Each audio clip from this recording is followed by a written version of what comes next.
First of all sorry, আমি mic আজকে use করতে পারছি না এই ভিডিওতে, কারণ তাড়াহুড়োতে মাইক নিয়ে বেরোতেই ভুলে গেছি। তো যাই হোক, আশা করি খুব একটা অসুবিধা হবে না, কারণ এই জায়গাটা ফাঁকা রয়েছে। আমি যতটা পারছি জোরে কথা বলারই চেষ্টা করছি। তো আজকে দেখে এলাম মেন্টাল। আমি অনেক দূরে দেখতে এসেছি, আমার বাড়ি যেখানে সেখান থেকে প্রায় চন্দননগরের মতো একটা জায়গাতে দেখতে এসেছি, কারণ এখানে শুরুর দিকে শো ছিল। তো অনেক দূরে এসে দেখছি, যারা আমার এলাকায় থাকে তারা জানে আমি কত দূরে এসেছি, কি অসাধ্য সাধন করেছি। আমার সঙ্গে মহারাজও ছিল, ওর বাড়ি তো এখান থেকে কাছাকাছি। তো প্রথমেই বলবো, এত দূরে এসে সিনেমা দেখছি, যতটা পারছি আপনাদেরকে তাড়াতাড়ি রিভিউ দেওয়ার চেষ্টা করছি। বেশি কিছু চাই না, চ্যানেলটাকে প্লিজ সাবস্ক্রাইব করে দেবেন, পাশে থাকবেন, and get the bell icon, আর ভালো লাগলে ভিডিওটা অবশ্যই শেয়ার করে দেবেন। তো এখন যদি মেন্টাল সিনেমাটা নিয়ে কথা বলি, প্রথমেই আমি যেটা বলবো, এই সিনেমার অনেকগুলো পজিটিভ দিক রয়েছে, কিছু নেগেটিভ দিকও রয়েছে। যেমন সব সিনেমারই থাকে, এমন নয় যে যেগুলো আর্ট ফিল্ম হয় বা যেগুলো ফ্যামিলি ড্রামা হয় সেগুলো কোনো খারাপ দিক থাকে না। সব সিনেমারই ভালো দিক খারাপ দিক থাকে। তো এই সিনেমাটারও ভালো দিক রয়েছে, খারাপ দিক রয়েছে, সবটাকে মেনে নিয়ে আমাদের এই সিনেমাটা কেমন সেটাকে নিয়ে কথা বলতে হবে। তো এই সিনেমার প্রথম যেটা আমার পজিটিভ দিক লেগেছে, যেটা অনেকদিন পর কোনো বাংলা সিনেমা আমি দেখলাম, সেটা হচ্ছে ভিলেন। এই সিনেমার ভিলেনকে লোকে মনে রাখবে। যে চরিত্রটা প্লে করেছে সায়ন্তনী দি, যাকে আমরা বহু আগে বাংলা সিনেমায় প্রসেনজিতের ভিলেন হিসেবে বহু সিনেমায় দেখেছি, ভিলেন হিসেবে সরি নায়িকা হিসেবে বহু সিনেমায় দেখেছি।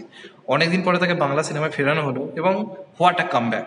কারণ এখানে ভিলেন চরিত্রটাকে যেভাবে লেখা হয়েছে, দেখুন একটা কথা আপনাদেরকে বলে রাখি, পুরো সিনেমায় কিন্তু হিরোর থেকে কিন্তু ভিলেন বেশ খানিকটা এগিয়ে রয়েছে। মানে ব্রেনের দিক থেকে, বুদ্ধির দিক থেকে, ক্ষমতার দিক থেকে, সব দিক থেকে এগিয়ে রয়েছে। বেসিক্যালি এখন বেশিরভাগ সিনেমায় কি হয় আপনারা দেখে জানেন, সাউথ বা বলিউডের সিনেমাতে ভিলেনকে জোরদার স্ট্রং দেখানোটা একটা ট্রেন্ড হয়েছে। তো সেই ট্রেন্ডটা কিন্তু এই সিনেমাটাও ফলো করেছে, যে হিরো সব কিছু করে দিচ্ছে, উল্টে পাল্টে দিচ্ছে। এখানে কিন্তু হিরো প্রবলেমে পড়ছে, এখানে কিন্তু হিরো যথেষ্ট ট্রাভেলে পড়ছে, এবং ভিলেন কিন্তু রীতিমতো ভাঙ্গো তবু মচকাবো এই একটা মেন্টালিটি নিয়ে চলছে। এবং আরেকজনের পারফরমেন্সের কথা বলতে হবে, স্যাম। স্যামকে তোমরা চেনো হয়তো, মহারাজ ফরাজ দেখে ইন্টারভিউ নিয়েছে, সিরিয়াল টিরিয়াল করে। ওই কি বলে, বোকা সোটা বলে গানটাতে যাকে আমরা নাচতে দেখছিলাম, সে, তার কি পারফরমেন্স! সত্যি কথা বলতে গেলে এই সিনেমাতে নতুন একটা ট্যালেন্ট পেলো টলিউড, তাকে যদি কাজে লাগানো হয়। যেমন আমার মনে আছে, রিফিউজি দেখেছিলাম বহু আগে প্রসেনজিৎ চট্টোপাধ্যায়, সেখানে রুদ্রনীল ঘোষকে দেখে চমকে গেছিলাম। চিনতাম না তখন, অভিনয় দেখে চমকে গেছিলাম, যে এই মনে হয়েছিল এই ছেলেটা কিছু একটা করবে। তার ভাবে এই সিনেমাতে স্যামদাকে দেখে আমার দারুণ লেগেছে। তোমরা জাস্ট হলে গিয়ে স্যামদার পারফরমেন্সটা দেখো, প্রত্যেকটা ফ্রেমে সবাইকে টেক্কা দিয়ে দিয়েছে, একা কাঁপিয়ে দিয়েছে। যেটুকু সাইন্স স্ক্রিনে থাকছে, ভাই এই ছেলেটাকে কাজে লাগাও, এই ছেলেটা কিছু একটা করতে এসছে বস, কাজে লাগাও। এই ছেলেটা দুর্ধর্ষ পারফরমেন্স দিয়েছে, ফাটিয়ে দিয়েছে। এবং এই সিনেমাটা কিন্তু স্টোরি টেলিংটা খুব ভালো। অনেকটা আপনারা সেই রোহিত শেট্টির টাইপটা পাবেন, কমেডি রয়েছে, তার সঙ্গে সঙ্গে তো সিনেমাটার মধ্যে ড্রামাও রয়েছে। রোহিত শেট্টি সিনেমা যেরকম ড্রামাটা থাকে, একের পর এক হিরো প্রবলেমে পড়ছে, ভিলেন মারাত্মক বুদ্ধি খাটিয়ে যাচ্ছে, সেই ট্রিটমেন্টটা কিন্তু এই সিনেমাটার মধ্যে কিন্তু রয়েছে। মানে সেকেন্ড হাফটা আউটস্ট্যান্ডিং হয়েছে। ফার্স্ট হাফে কিছু প্রবলেম রয়েছে, সেই কথা আমি পরে আসছি। সেকেন্ড হাফ পায়সা বাসু। সেকেন্ড হাফে যেমন অ্যাকশন রয়েছে, যেমন ড্রামা রয়েছে, এবং হিরো প্রতিটা মুহূর্তে একটা ট্রাভেলের মধ্যে পড়ছে, তার সাথে যে জিনিসগুলো হচ্ছে আপনি ফিল করতে পারবেন, যে হ্যাঁ ভিলেন ভাই চাপে ফেলছে। এই যে টাসেলটা দারুণ। এবং যখনই যখনই মানে ইয়াসের সঙ্গে কথা হচ্ছে, সায়ন্তনী হিরো ভিলেনের যখন টাসেলটা হচ্ছে, কথা হচ্ছে ডাইরেক্ট, সেখানে কিছু কিছু ডায়লগ রয়েছে, সেগুলো কিন্তু বেশ ইন্টারেস্টিং, মানে বসিয়ে রাখতে পারবে দর্শককে, সেই জিনিসটা কিন্তু রয়েছে। এবং সর্বোপরি অ্যাকশন সিকোয়েন্স দুর্ধর্ষ। একটা লিমিটেড বাজেটের মধ্যে কাজ, প্রথম প্রোডাকশন হাউস খুলেছে, যেখানে এসবিএফের মতো বড় প্রোডাকশন হাউস শুধুমাত্র ছোটো বাজেটে কাজ করার চেষ্টা করছে, যারা এত প্রতিষ্ঠিত, সেখানে একটা নতুন প্রোডাকশন হাউস খুলে মেন স্ট্রিম একটা পুরো মশালা মুভি করা মুখের কথা কিন্তু নয়। ইয়াসদা কিন্তু করে দেখান, এবং ইয়াসদার কিন্তু এক্সপ্রেশন, বলবো না যে পুরো পাল্টে গেছে, ইয়াসের এক্সপ্রেশন একটা প্রবলেম আগেও ছিল, গ্যাংস্টারও ছিল, ওয়ানেও ছিল, এবং এখনো যে একদম কেটে গেছে আমি বলবো না, তবে সে আগে থেকে নিজেকে বেটার করার চেষ্টা করছে। কমেডি আগে থেকে তার অনেক বেটার হয়েছে, কমেডিতে তার এক্সপ্রেশন এবং মাস যে অ্যাপিলটা তার মধ্যে রয়েছে, সেটা কিন্তু রয়েছে ভাই। দেবজিতের পর, অঙ্কুশের পর যদি কারোর মাস অ্যাপিল প্রপারলি থেকে থাকে, সেটা কিন্তু ইয়াসের। যদি তাকে প্রপারলি কাজে লাগানো হয়, ইয়াস কিন্তু ভাই কাঁপিয়ে দেওয়ার ক্ষমতা রাখে। ইয়াস যখন হেঁটে আসছে, গাড়ি থেকে নামছে, গেট আপগুলো দেখে ভাই একটা মাস হিরো আসছে, এই ফিল্ডটা কিন্তু হচ্ছে।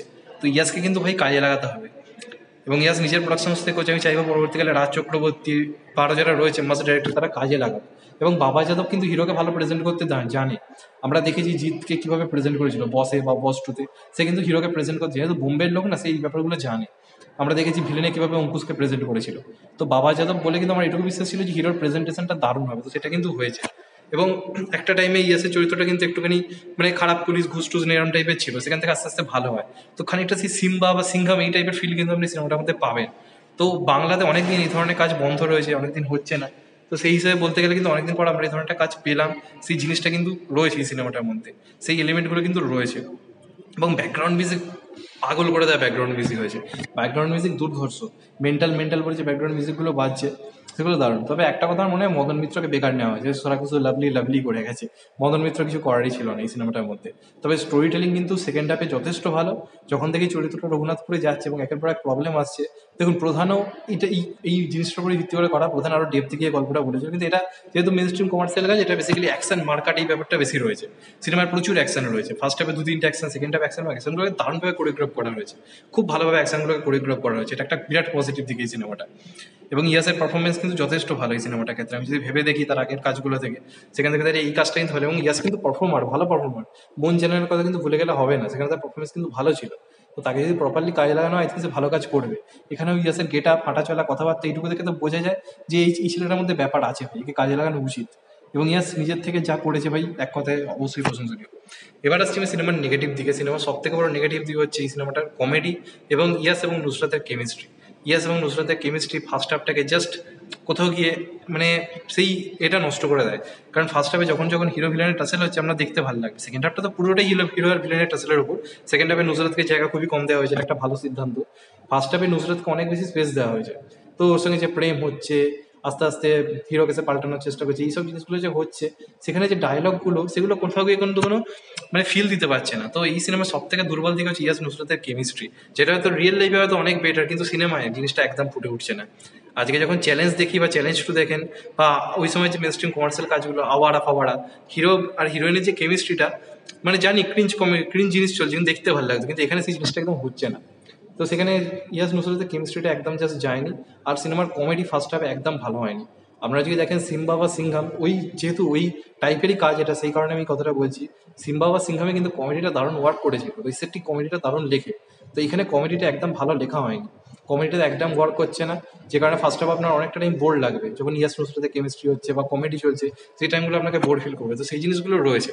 তবে এটুকু বলতে পারি, তেলেগুতে এখন বহু এরকম কাজ হচ্ছে যেগুলোর থেকে আমি বলবো এই কাজটা অনেক ভালো। আমি রিসেন্টলি দেখলাম নাসা মিরাঙ্গা, নাগার্জুনের মতো স্টার রয়েছে। তো সেখানে ওই ধরনের সিনেমাগুলো লোকে যেভাবে দেখতে যাচ্ছে, ফালতু ফালতু কাজগুলো, আমাদের এখানকার অডিয়েন্স কিন্তু এই ধরনের কাজকে সাপোর্ট করা উচিত, কারণ এটা সত্যিই কিন্তু একটা ভালো মেন স্ট্রিম কমার্শিয়াল কাজ হয়েছে। সিনেমাটার মধ্যে কিছু ভালো দিক, অবশ্যই খারাপ দিক রয়েছে, এমন নয়। সে তো অনেক ভালো সিনেমারও আমরা ভালো কিছু খারাপ দিক রয়েছে, সেই সব কিছুকে এড়িয়ে দিয়ে যদি সিনেমাটা দেখতে আসেন, অনেকদিন পর কিন্তু আপনি হলে এসে সিটি মারবেন। একটা সিনেমার খুব ভালো লেগেছে যেখানে ভিলেনের একজন মারা যায় আর হিরোর টিমের একজন মারা যায়, ঠিক আছে?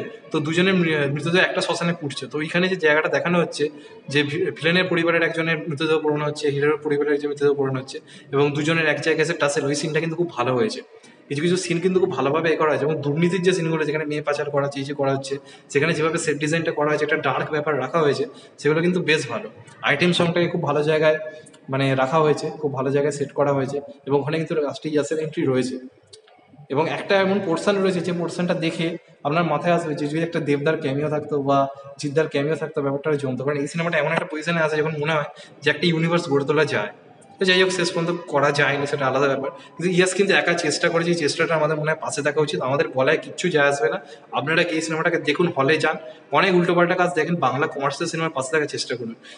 আরবান এলাকার জন্য, বেসিক্যালি যেগুলো রুরাল এরিয়া, সেই সমস্ত এরিয়ার জন্য সিনেমাটা বানানো হয়েছে, গ্রাম বাংলার মানুষের জন্য।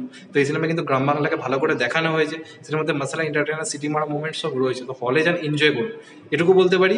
সেকেন্ড হাফ আউটস্ট্যান্ডিং, ফার্স্ট হাফটা আরেকটু বেটার হতে পারতো, সেকেন্ড হাফ দুর্ধর্ষ হয়েছে। সেকেন্ড হাফ পুরো পয়সা বসলো, আপনি হল থেকে বেরিয়ে বলবেন হ্যাঁ ভাই দেখে বেরিয়েছি।